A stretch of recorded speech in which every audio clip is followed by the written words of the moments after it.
A little bit late today. It's a Saturday. I would have been here yesterday.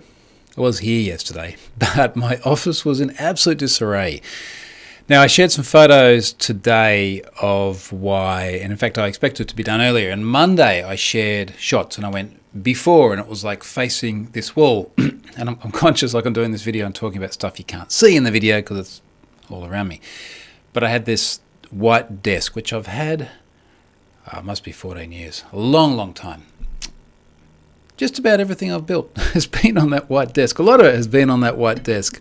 And I ran with that for many, many years. And recently, as part of redoing all of my office and all the other bits, I decided to get something new, something custom made, just the right size for here. And it's finally arrived, and it's in. It arrived yesterday afternoon, which is why I had no chance of getting anything done.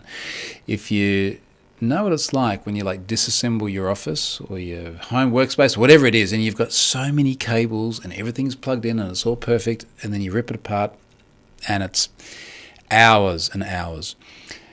You can't really see what I see at the moment. In fact, you can't even see, I don't even know if the edge of it's in frame. Yeah, that's in frame. But because it's dark, it disappears, which is kind of the idea, where I wanted something that just disappeared out of the frame, but also something that was, first of all, a proper desk, the one I've had for years and years. I'm not even sure if it was a real desk. I think it might have been a table. Seemed like a good idea at the time. Anyway, that was fine, but I wanted a number of different things. One of the main things is I wanted something large enough or wide enough in the opening so that Charlotte and I can sit here together, because we do a lot of work together, and it's not like we're sitting here pair programming, right? But we're sitting here and they've got spreadsheets there and browsers there and whatever else. So we designed it to have an opening that's almost as wide as my arms. And I'm almost 2 meters high. So I can't remember the exact dimensions, but we can get my Herman Miller Aeron and Charlotte's, which we leave in the corner just there as well. Both can slide in here next to each other. So I've got this big, vast amount of space. Crazy amounts of cable management, crazy amounts of power plugs, because I don't know how many sockets I'm using at the moment. I just know it's like lots of them. That works great. And then it's just a cool color because it just disappears into the room. When I shared the first photos, and I said before, a bunch of people were like, where's the window?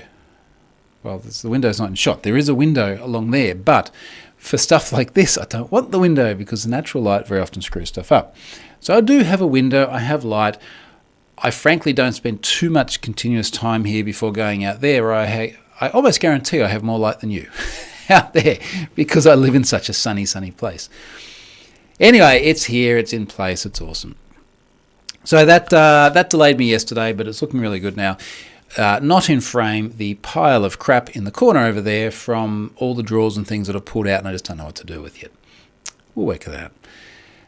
Lighting, you might notice the lighting's a little bit different. I don't have any neons in pink or blue or anything at the moment. I'm toying around with this. It's now it's a more stylish environment now, and the neon just felt a little bit naff. So that may or may not come back. I've got to do a little bit of tweaking in Home Assistant, see how I feel about that. Gordon's asking, how's that NDC session good? Yeah, hey, you know what? Let me do the sponsor bit. So I'm going to do the sponsor bit and then I'm going to answer. I'll respond. Sponsor this week is Varonis, massive long-term sponsor. Needs no introduction here. But I'll do it anyway because they're this week's sponsor. And they have been many, many times. I'm quite sure they're my most prevalent sponsor now. Reduce your SaaS blast radius with data-centric security for AWS, G Drive, Box, Salesforce, Slack, and more. Varonis is back on the sponsor bar this week. They have been extraordinarily good the times I've spent with them. Not just good to me, but good in terms of their product, particularly around identifying exposed things. It really seems to be very much their niche, finding things that are there and maybe not meant to be there, and identifying things like the blast radius in your SaaSes. SaaS instances. You know what I mean. They're very good at that. So massive thank you to Varonis for their ongoing sponsorship and being there again this week. Now, to Gordon's question here. NDC session. Yes, so I have been in NDC this week. We went to NDC on Tuesday. Actually, a slight tangent. This desk originally arrived on Monday, and they got a few bits into my office, and then we walked up and we had a look at it and we went, it's the wrong colour. Like, it's brown. I mean, we ordered this months ago. It was not cheap. A lot of work went into this. It's meant to be perfect. Why is it brown? And they just had not used the right colour stain on it. So they had to take it away, back up to Brisbane, fortunately not too far away, fix it, bring it back, reinstall it. And during that time, we were at NDC. Desk is fine now. So in answer to your question, excuse me, it was good. It was good. Being back around a whole bunch of people again is nice. We'd seen a bunch of the NDC crew, of course, a very close bunch of people for us, given Charlotte spent 7-ish years working for NDC, and I've spent the last 8 years going and talking for NDC, and to me, that is the thing that helped me make my career. So they're very, very close, and I stole their project manager and married her, so that is a very unique connection that we have. So we had a really nice time just seeing people there. We'd seen them in Melbourne, but we'd had the wedding since then, so that was really nice. A bunch of the usual people that we see at events, including Richard Campbell, our celebrant from the wedding. So it was kind of like, I saw a bunch of these people only a few weeks ago, different circumstances. I did a party talk on a Thursday night, which was good fun. It was not recorded. I talked a bunch about some of the abuse I get. I show someone who was very abusive towards me, who was a criminal, I think still is a criminal. Anyway, not recorded. You're going to have to come to an NDC to see it. I hope that I'll be able to get back into an NDC in Oslo at some time as well. It is a very, very long way away, as we all know. I will be back in Oslo only next month, actually. Be back in Oslo, and I will be doing something community-centric there as well. So if you're in Oslo, stay tuned for that. Everything else about NDC was pretty much business as usual. We got out of there yesterday morning, Friday morning. We had to get back and collect children from school. Look, just nice to be back. Brendan, cat update. My cat isn't in my room. Additionally, I now have a suit. Congratulations. Yes, completely unrelated. Oh, where the hell was I? Completely distracted now. It's Brendan's cat. I got Ari on social media. So Ari has met the criteria now to be on social media, which is he's a teenager. If there is noise in the background, it's because there's a teenager birthday party going on downstairs. It seems to be that as you become a teenager, and it's a while since I can recall that, but basically birthday party consists of please leave us alone so we can play Xbox. Good deal. Happy with that. It's peaceful here. But anyway, on social media, so it's kind of momentous. And I was like, mate, look, let's just make sure we sit down and we do this together and give them the talk about social media. Just assume anything you put on there, no matter your privacy settings, anyone can see it, it'll be on there forever. There's some weirdos on the internet. I'm going to mention you and point to you. Even more weirdos will find you. Trial by fire. So that's fun. That's fun having my son on there. There's 2FA on everything and a strong password from 1Password. So it's kind of like nice to go through that routine. So we did a few of the social things. And I was like, okay, mate, I want you to do the other ones. I want you to make sure everything 1Password generated password, 2FA, the whole thing. 2FA via auth token as well. We're going to talk about SMS, auth token, phishing, cryptographic keys. When you're a little bit older and you've got more valuable stuff, I'm going to give you a YubiKey key and you're going to start doing that everywhere. It's part of growing up. It's, it used to be like, learning how to drive, learning how to do your washing, and now it's like, and also learning how to create strong accounts on social media and not get groomed by weirdos on the net. Anyway, moving on. I thought I'd do something a bit different this week. And the reason is, I did a talk for GoTo Copenhagen recently. I wasn't in Copenhagen. I will be in Copenhagen in December, incidentally. Not sure if I'm going to be doing anything social or not. In fact, I'm going to be there. I won't say who it is. I'm going to be there with someone else as well, not just Charlotte and my family. But anyway, I did a talk for GoTo Copenhagen. And there were some questions at the end, but we had a very, very short amount of time. And, when I do a remote talk, it's like you sort of do the talk and then you turn off your camera and you go back downstairs and it's life as usual and you pretty much forget about it and move on. But GoTo Copenhagen collected feedback afterwards, which is great. I love it when people collect feedback, when conferences collect feedback. And there's actually some really, really good questions in there. And I started reading them and I was like, I should just answer this in one of these videos rather than do all the other usual stuff. I'll hold that over for another week because there's some good stuff in here. And I honestly can't remember exactly what they are. I just started reading it. So I'm just going to stop and then pick this up again live on camera because I think it'll be more fun. Now, they do ratings as well, same as NDC does, green, yellow, red. So ratings, you only ever get a subset of the people that attend rate because a bunch of people walk out the door and don't do the card thing. I had 176 green ratings, 6 yellow ratings, 0 red ratings, which I'm pretty happy with. It is extraordinarily rare not to get any yellow or red. I have done it. But in fact, the first ever talk I did at NDC in 2014, I did it. I think it's all been downhill since there. But I'm also of the view that if you're not upsetting someone in some way, it's probably not a very good talk. Other than my 2014 one at NDC. Still there on YouTube, by the way. So happy with the empirical numbers. Let's talk about the questions. And I'm just going to go through them. I can't see what's going to come down, so I'm just going to be able to read one at a time without skipping ahead. First question, great talk. I'm not sure what the question is, but thank you.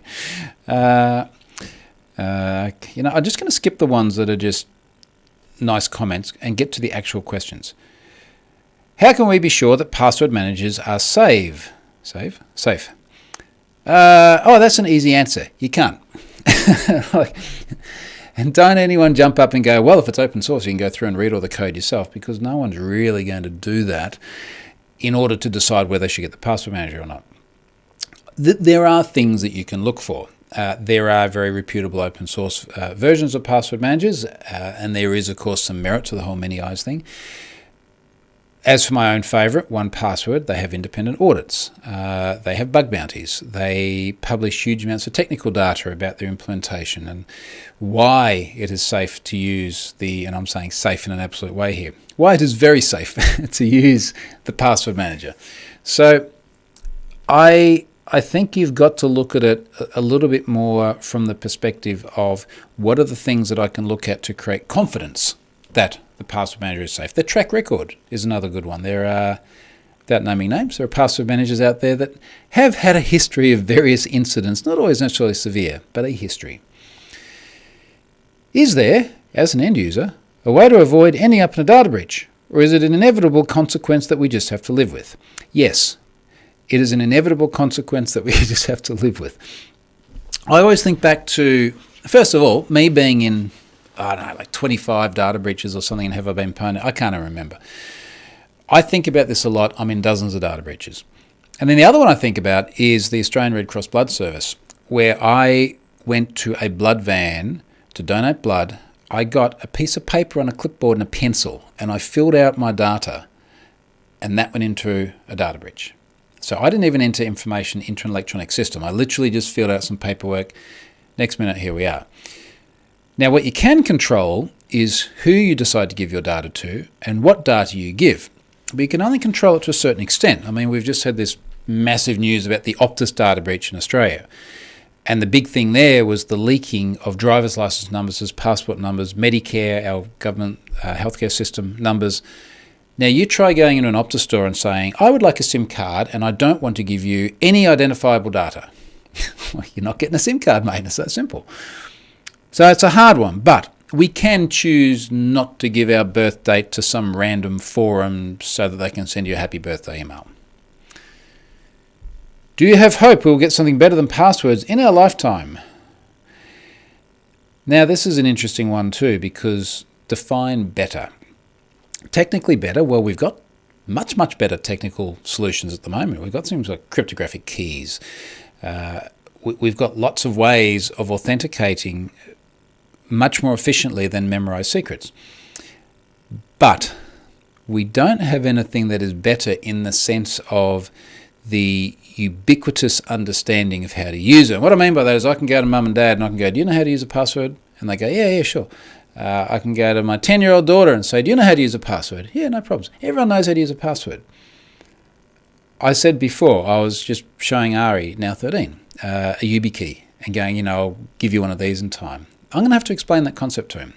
So we don't have something better in that regard. And the trick now is how do we boil it all together and go, what is the best solution for each use case, because each use case is different.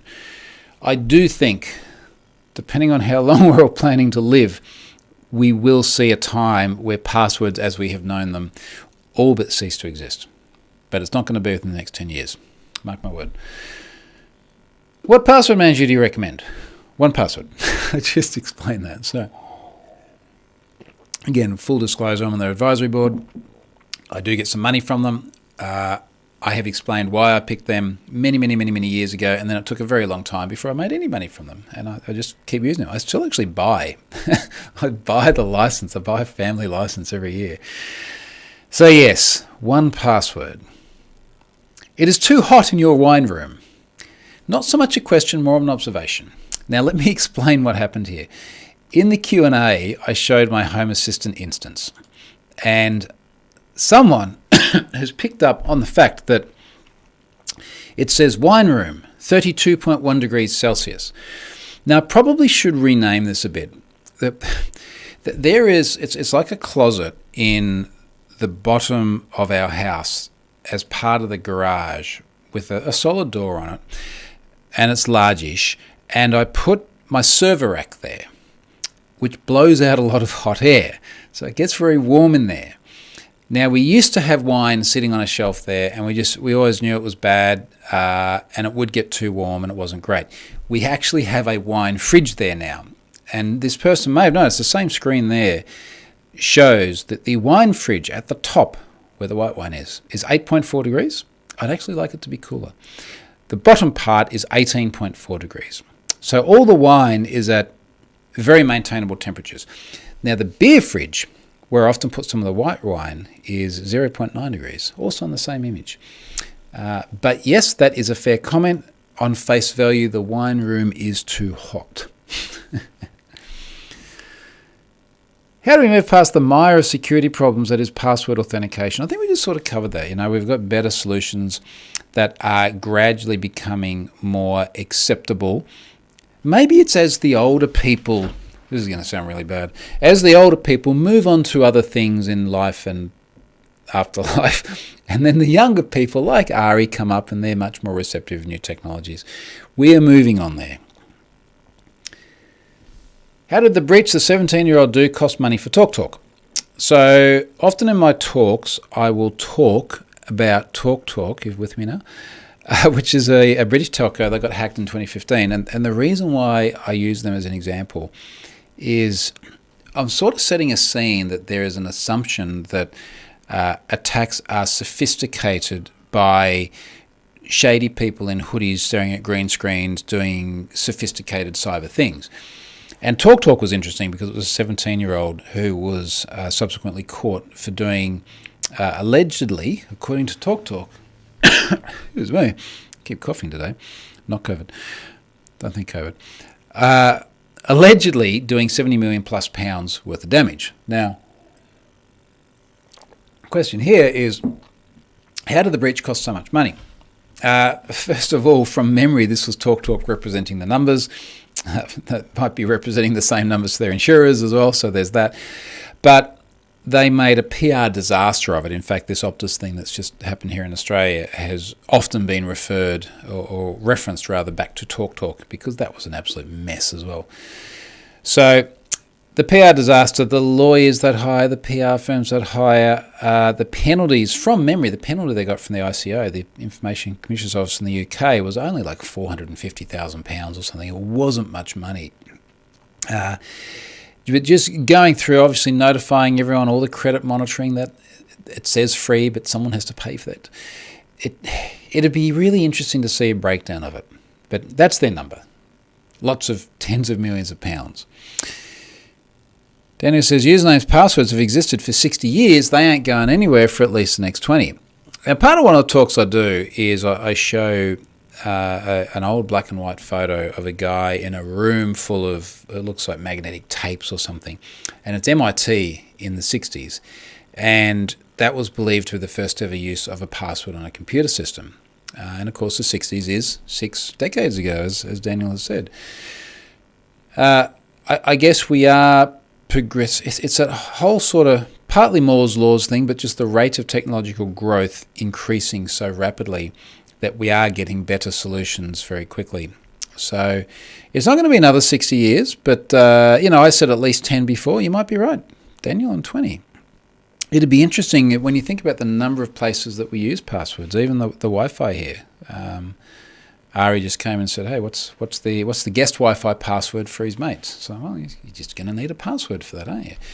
Apple has ways of sharing it with each other, but, there's still a password. If you're on a Samsung, you're still going to need someone to actually give it to you, and you're going to have to type it in. Okay, so that was Talk.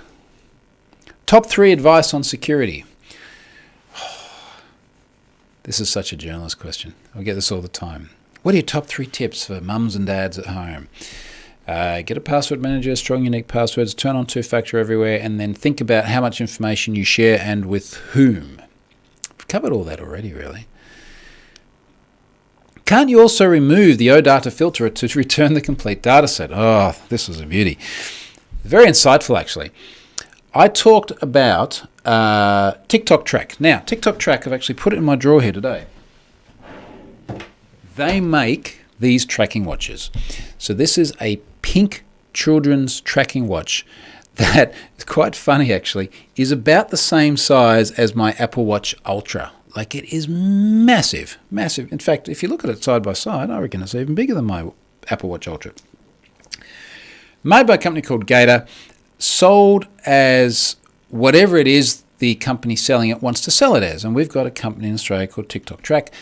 They sold these watches. Companion app runs on your phone.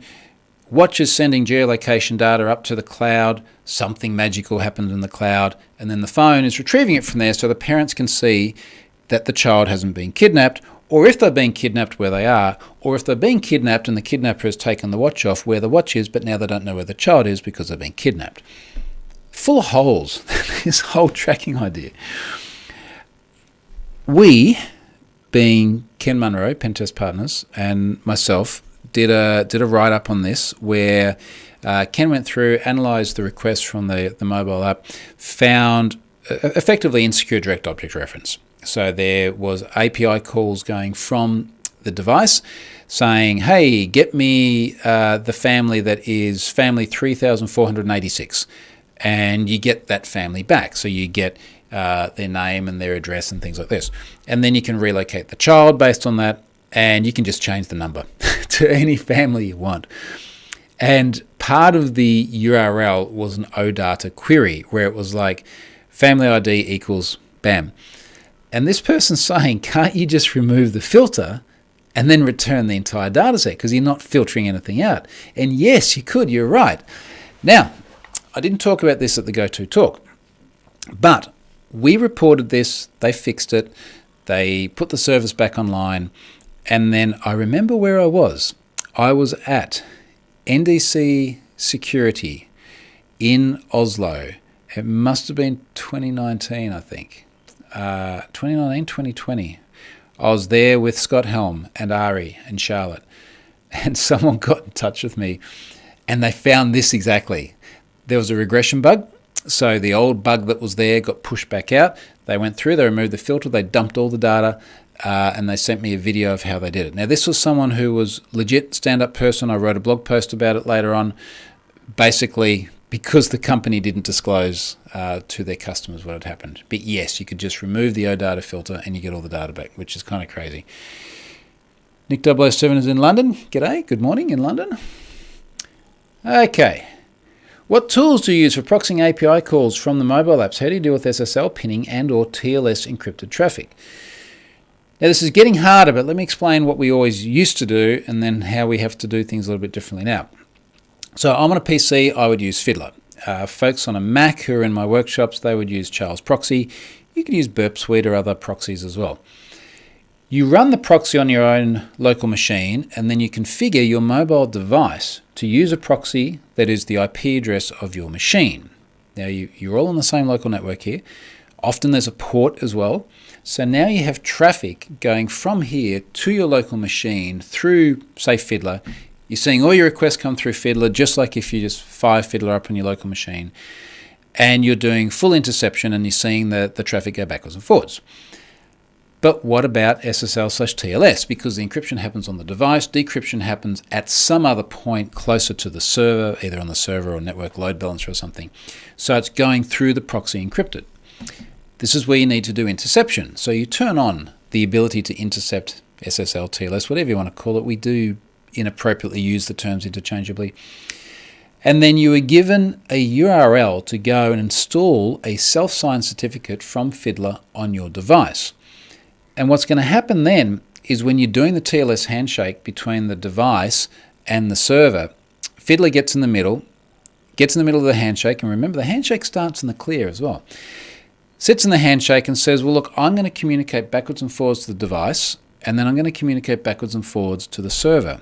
I'm going to communicate backwards and forwards to the server over TLS. I'm going to decrypt and then re-encrypt the traffic with my own self-signed cert. Normally, a device would reject that because that's precisely the sort of attack that we're trying to defend against with TLS. But because you've trusted the self-signed cert, the traffic loads anyway.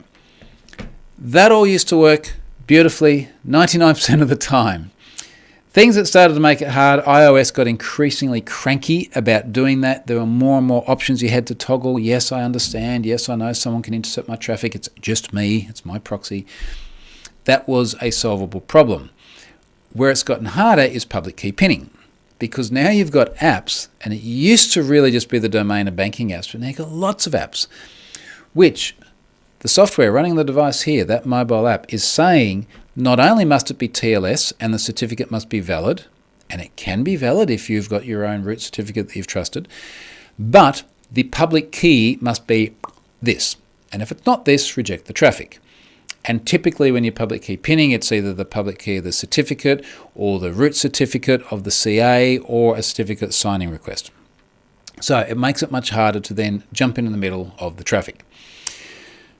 Other questions here. Do you think the Optus data will ever be released, or do you believe the worst is over? I think that other than the 10,200 records that are out there, if I was a betting man, I would say it won't be released. It feels like if we take this at face value, and I don't have a good reason not to take it at face value, it feels like some kid who got the shit scared out of him and has literally had his mum storm into his room and say, you delete all that Optus data right now or you're grounded. And I think it'd be very surprising to now see it turn up. Something different to what was represented would have to happen. But we do have to work on the assumption that it was obviously obtained, we know it was obtained, but was misused. So treat it as though it will go public, but if I had to make a bet on it, I'd say it wouldn't go public. That's my guess. What else is in here? One more question. Zero trust. How is it different from the age-old concept of deny by default, implicit, deny any? It's similar in principle in that you assume that everything around you is bad. And I like the idea because, the enterprise is a really good example. So back in the day, decades ago, there was the assumption, I've done this in so many talks and tutorials and things before, but the enterprise idea was you come into the enterprise, there's a firewall around the enterprise. Everything on the outside is bad, everything on the inside is good. And we're never going to mix the two. That way we know that we can trust everything inside the enterprise. And then we started gradually just chipping away at this idea. We got floppy drives, and we started taking stuff in and out. 1.44 meg worth of data on a 5.25 inch floppy. Well, did I get all that right? USB sticks made it even worse. Companies would glue up the USB port just so people couldn't bring in USB sticks. And then we made it even worse because we started having mobile devices and the internet and cloud. And suddenly we had all of this ingress and egress and the blurring of the lines. And COVID just massively accelerated that as well, because now we had people at home and they're having to VPN into the organisation, but now they're spinning up external services because they need some service to do something that they used to do internally before. And then maybe they're split tunneling so they can just go out to that one there, but then go through it.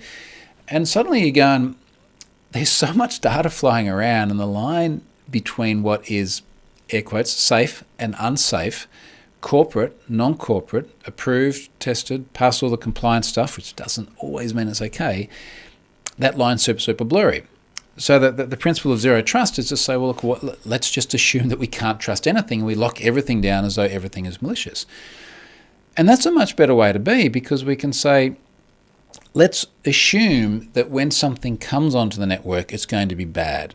And everything on the network has to be configured such that things that are not known and trusted and proven, and really this was in fact a lot of what was in the Venafi talk I did a couple of days ago. I've just retweeted some stuff for that today. Machine identity. How do we trust that the identity of one machine talking to another machine is the one that it's meant to be? And they do a lot around client certificates and things like that, which make a lot of sense for those scenarios, because when you look at something like this, it's like, well, how do we know the device calling the API is actually this, and it's not me sitting here filtering out OData queries or something like that? So a lot of work to do there, but that's the basic principle. Okay, next question. What else is in here? Where'd my mouse go? We take your security seriously equals your call of importance to us. Your call?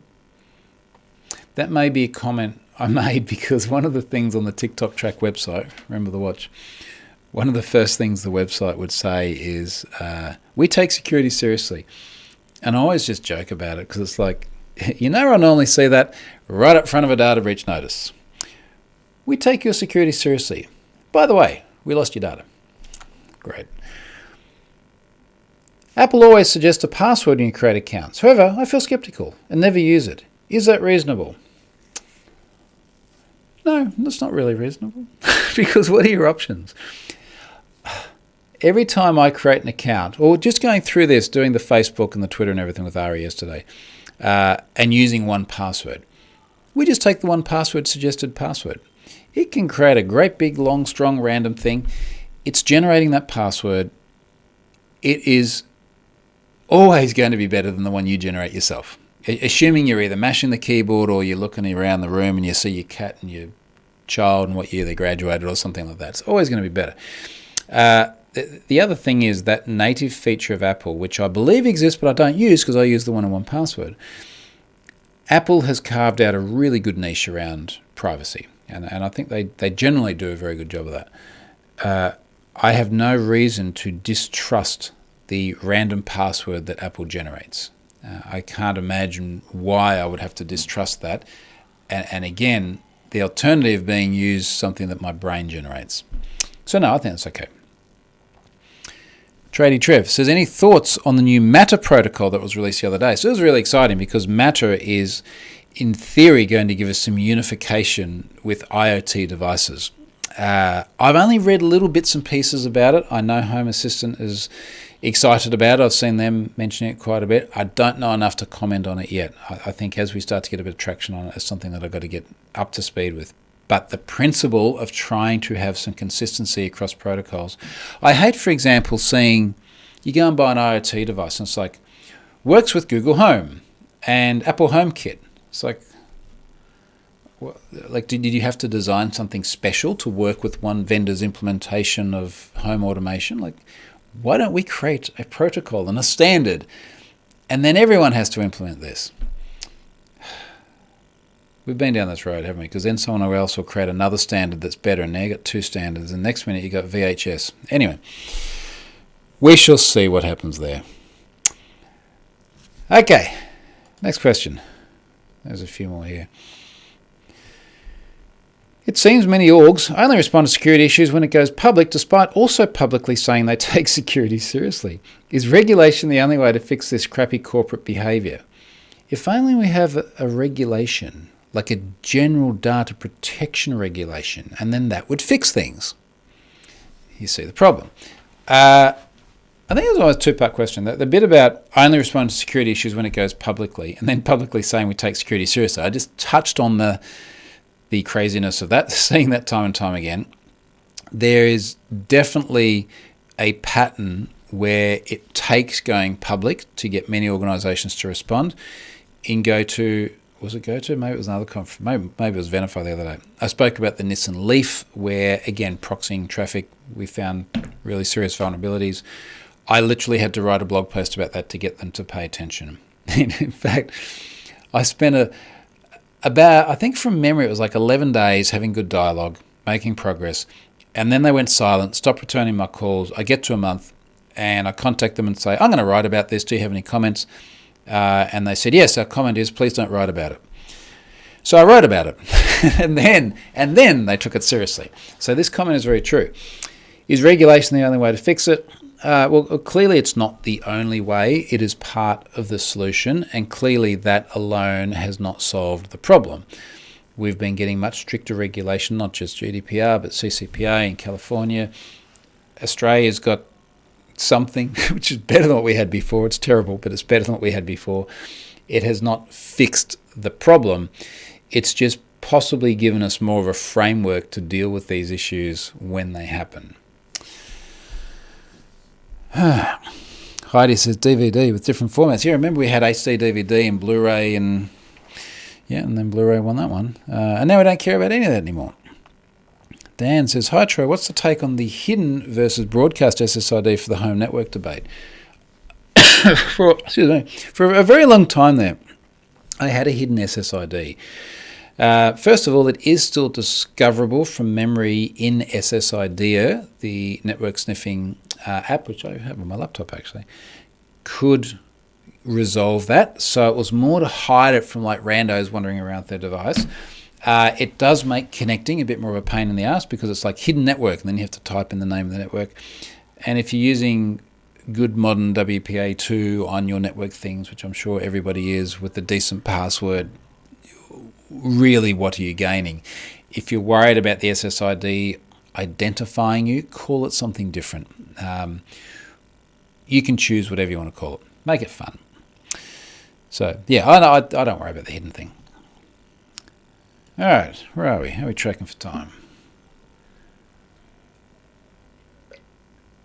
Someone else asked the same question about iOS-generated passwords. We've covered that. Do you think passwordless systems like WebAuthn will take over the world after passwords? Well, again, they're part of the solution, right? WebAuthn is taking us down a path where we can start to reduce the dependency of typing passwords, especially into browsers. They don't solve the problem. They don't make it all go away, and they introduce other problems as well. And as I said before, if we don't have a password and we have some other form of identification, that is still something that people need to learn and adopt, get used to. And for folks like my parents, that's a hard ask. So part of the problem doesn't solve it all, or part of the solution rather. Trady Trev says, you can still war drive a hidden SSID by the MAC address of the device. It's a type of obfuscation from memory. Actually, the MAC address is a good point too. I can't remember if Wiggle, so Wiggle, is that still out there? Used to be wiggle.net. That's Wiggle with a 1G. WIGLE.net. And Wiggle was always like a massive, it's still there. All the networks found by everyone. It's like a massive database of SSIDs, and I think from memory MAC addresses as well. I can't recall. Mapping them all with geolocation too. So if you go there, I'm going to let Wiggle know my location just to see what it finds. And there's like we don't live in a particularly dense area here, but there are so many dots. I'm zooming into my house. Does it know what my network is here? That would be really fascinating. Because people have war-driven it and then submitted the data. There was a time, some years ago, where Scott Hellman and I war jet skied around our canals, and he built up a great big Wiggle database.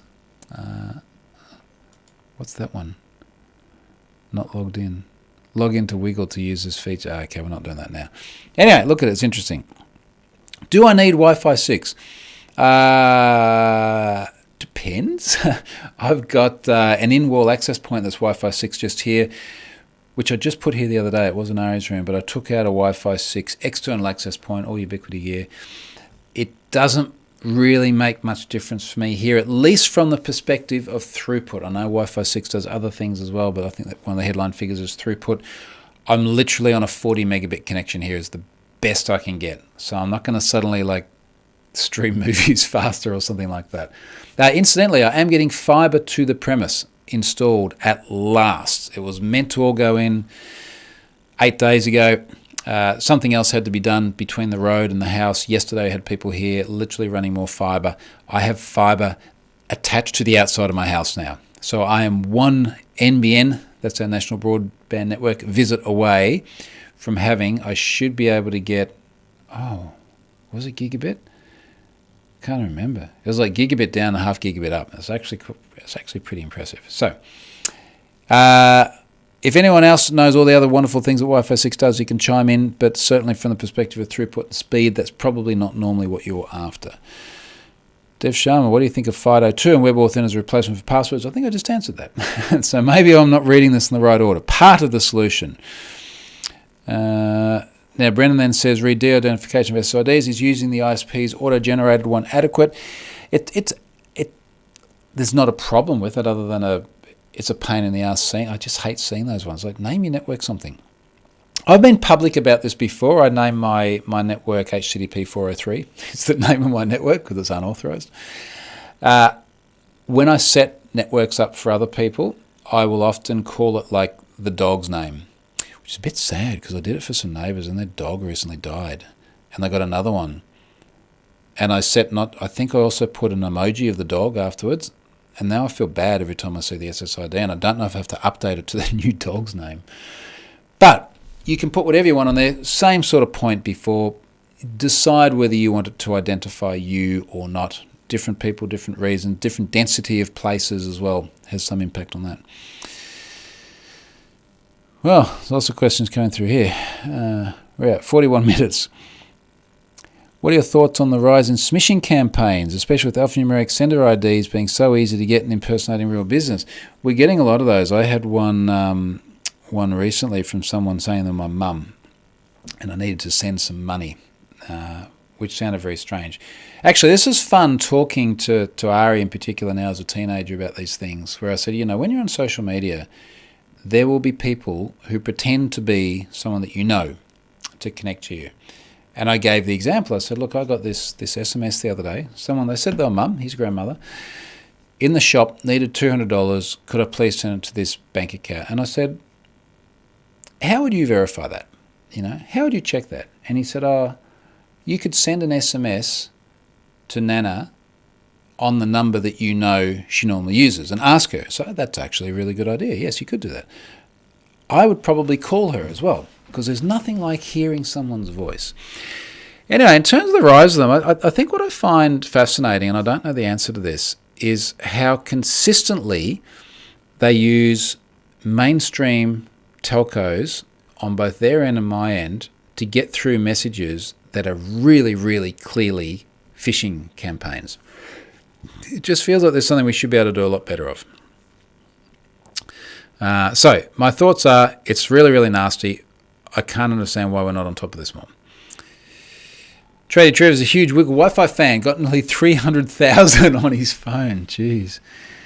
Dev Sharma says the debate on whether having too stringent password complexity rules on apps website is actually bad practice. What is your opinion on this? My opinion is there is no debate. It is bad practice. We've known this for many, many, many years now. I wrote a blog post called Authentication Evolved, I think in 2017, 2018, that drew data from NIST, from the NCSC. It was very, very clear about getting rid of arbitrary password complexity criteria and looking instead at things like breached passwords and not letting people use those. That's why there is pwned passwords out there. So it is very counterproductive and it's a pain in the ass and it should die a fiery death. And it's not a debate anymore. What else is in here? Solarius says, in my brain, it feels like 1 gigabit feels slow for fibre. You got to remember, it's not about the capacity of the material itself. It's about what the providers are willing to offer. Now, I'm coming from a 100 megabit plan that consistently gives me 40 megabits. And in fact, I have open right in front of me on my Home Assistant dashboard speed test. and it runs and it pings the entire time to see what download speed it can get. And I'm constantly getting 38 megabits down and about 19 up. So I don't care whether it's fiber or Starlink or whatever it is. If I'm suddenly getting, even if I was getting 100 megabit, I'd be so happy. Imagine that. That's like a 250% boost in my down speed. That'd be massive. So I hear what you're saying, but we're dependent on the telcos as well. Brennan says, what are you saying is that I should name mine balls and balls for you. You can name yours whatever you want, mate. I think just make it fun. How many times do you see like SSID is called NSA Surveillance Fan? Have some fun with it. It doesn't matter. Someone says, here my phone's hotspot is called something like ASIO Surveillance Fan. So there you go. We're on the same wavelength. No problems. Mine used to be called Panic at the Cisco. Okay. My phone's definitely not Cisco hardware. Brandon says, out of curiosity, I'm guessing you're upgrading from fiber to the node based on the max download speed you said you can currently attain. There was definitely copper running into the house, so I assume it was fiber to the node, and this is fiber to the premise that we're going to here. Ssl, apologies if I've mispronounced that, says macOS's password complexity requirements are a pain with every single user we onboard each week, especially the no 3 repeating characters or 2 consecutive characters. Oh, jeez. Dev Sharma says, I've heard that if 2 messages, this is on smishing, come from the same alphanumeric sender ID, one with a real business, one from fraudster, the messages app group them in the same conversation. Yes, possibly. And NetBoot Disk has already found my SSID in Wiggle, which probably doesn't surprise me at all. Let me go to the next question here, because I want to knock a few more out of these before I run out of time. If we shouldn't set requirements for password, should we accept the empty string? No, because we still should have a minimum requirement for length. And it probably should be about 8 characters. Don't lose your mind at this, but once you get to that and you've got randomized, or you've got a string that hasn't been seen before, and it's not a perfect science, but no, don't accept an empty string. That would not be good. What are the most effective measures for companies to prevent data breaches? Write decent code. Don't leave your database publicly facing. Look, there's a whole bunch of things. A lot of companies talk about a culture of security. A lot of companies, many of the ones I've gone and done training at, create security champions. So people that will be the very often in a development role, but be the leaders, and they'll regularly introduce new security material into the organisation, or they'll go to trade shows, or they'll be the ones that focus more on it and try and encourage others to do the same. Everything from code reviews through to penetration testing, through to dynamic analysis, through to having bug bounties, through to having leadership that actually invests in it is all quite good. There's certainly not just a one-stop shop there. With my bias running training, I still think training is the best value because it just pays off over and over and over again. Going to Black Hat and buying $500,000 worth of firewall has always felt like about the worst ROI possible. Are we going to run out of passwords? No, we're not. What are your thoughts on Apple promoting Hide My Email, Private Relay, alerting and compromised passwords in your iCloud keychain? So Hide My Email, same sort of thing as what 1Password has done with Fastmail. The idea here is that your email address is almost like a primary key to your digital life. And if you give everyone that primary key, then everyone can tie together, and then they can go to like data enrichment companies and find more information about you. So giving them an email address that doesn't tie back to you does enhance your privacy. That's very, very true. Now you've just got to think about, do I actually want them to know who I am? Do I now want to be dependent on Apple or Fastmail or someone else now being the guardian of all those public identities through to my private identity? I like the idea of it. I do like the idea of it. Would you go and do it everywhere? Maybe do it in 1 or 2 places. See how you feel about it. Have you ever gotten records from the darknet or heard about breaches from there? Yeah. I just laugh every time I hear darknet because it's in the news the whole time. Say this Optus stuff. I'd be I'll be on these interviews and a journalist would go, so I hear the Optus data is on the darknet.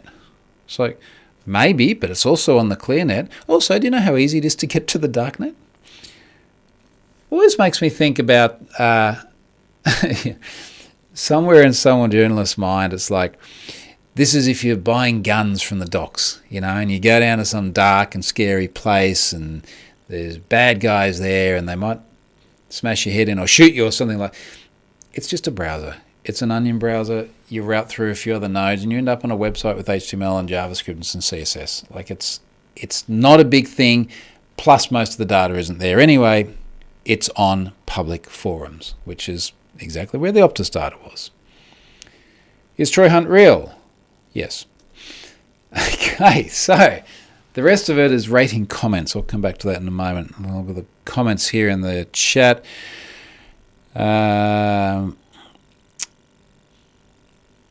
Celerius says, I'm happy for the mobile device management we enforce at work, even if people feel it is a pain. We've had 2 laptops stolen now, but we get to remotely lock and wipe them, which is really cool, isn't it? I mean, it's really cool we can do that even with consumer-grade products. We can literally say remote wipe either on command or wipe if someone gets 10 failed login attempts, which is not bad because you can always just restore from backup then. Particularly something like this. I don't want to have to go and buy a new phone, but I'd love to be able to remote wipe, grab a new device, restore from iCloud, you're back up and running in no time. Brandon says, wait, do you have an NBN box connected to a phone socket? If so, could very well be fibre to the curb and are quite unlucky with your speed or lack thereof. No, it is not an NBN box. It is a device provided by Aussie Broadband. It is literally a modem plugged into a phone jack. I don't think that's what you mean. Regardless, it's going. Rating comments. I always find them very interesting, particularly the ones that aren't as positive. Most of them are really, really good. Awesome, funny, great, best yet. That's nice. Awesome. Had heard most of it before, but Troy's still an awesome speaker. And then 2 under that, very, very basic. Not a lot of new insights. So a lot of it people would have heard before. I can't create completely brand new content for every talk. What I do make sure I do is every talk will have a whole bunch of different stuff in it. And part of the way you do that is you localize it. You localize it and you make it relevant to current events. So I did talk a lot about the NBN. Brendan's got me confused now. I talk a lot about the Optus data breach. And when it was in Copenhagen for GoTo, I mentioned a lot of stuff related to Copenhagen. I spent a lot of time there. I like it. Someone here says, great speaker, but remote? It's like, yeah, it's hard traveling. It's a long, long way to get to Scandinavia. I mean, that is about as far away as you can go. And I've done that a lot of times now. So I know I've got to do it again next month. Be fun doing it with the kids. I told them there's a bar in the back of the aeroplane. They're very excited. Really nice talk, great speaker, entertaining, fascinating talk, time was flying, one of the best talks. Oh, that's nice. Oh, that's good. Anyway, that's getting self-ingratiating. We don't need to go through all that, but it is nice getting feedback like that. And I thought there were some really good questions there. Also some really good questions here on the YouTube chat. I think we're pretty much through all of those, and I'm now at over 53 minutes. So that has actually worked out well. Thank you, particularly for the GoTo participants. If you're either here now or you listen to this later on, they're really good questions. I really like this format, and I like having stuff that we can take away and talk about later on. So I'm going to wrap it up there. Next week I'm going to come back and do some of the other more general InfoSec stuff that I'm going to just hold over. There was nothing too critical or timely there. And I'm sure that there'll be some more data breach stuff before next week as well. So thanks for joining on a Saturday, and I'll catch you next week, hopefully on a Friday.